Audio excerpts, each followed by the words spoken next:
Hello, my name is Jonathan Lewit. I'm with PELCO by Schneider Electric. I'm the Application Business Director.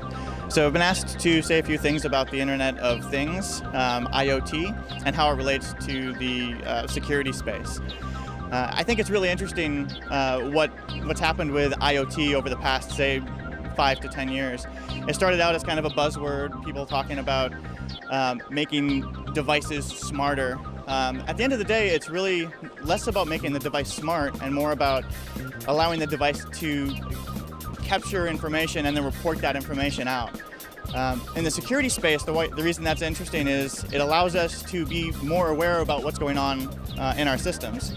So if you take video security, for example, what we're doing, we've built up our system to collect all sorts of information. We focus very much on video information so that if somebody steals a purse or breaks into a car, you can pull up that video and you can understand all of the events that led up to that incident. If you look in access control, you can have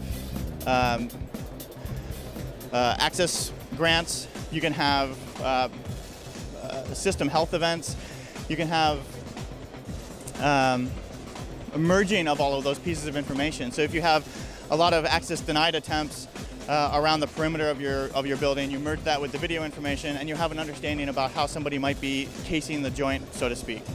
The Internet of Things allows us to add more information into that decision discipline. Are we observing an increase in Internet of Things products? Absolutely. Again, it's a buzzword. Everybody's talking about those types of things. When you look at video specifically, our cameras are becoming much more aware. They have much more detailed information that they can tell you about how they're currently processing. We can get health information. Is the camera overheating? Is the camera having a strong bandwidth connection? Is the camera still looking at the scene that we started when we configured our systems? When we look at weaknesses or threats associated with this type of technology, obviously, anytime you start digitizing information and putting it on the network, it can be misused. You look at Google; they're a massive information collection source. Yeah. Help people make relationships and connections that they might not otherwise be able to make because they have such a massive information repository.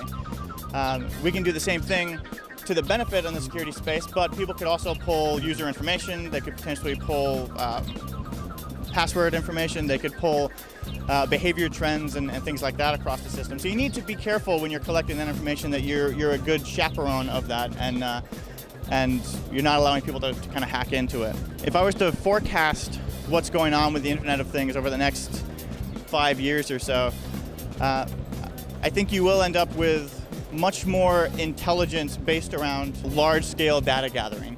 When you look at the information just as an operator, it's not going to make a whole lot of sense to you. The power of the information is going to become from the analytics that are processing through that information, similar again to the Google example.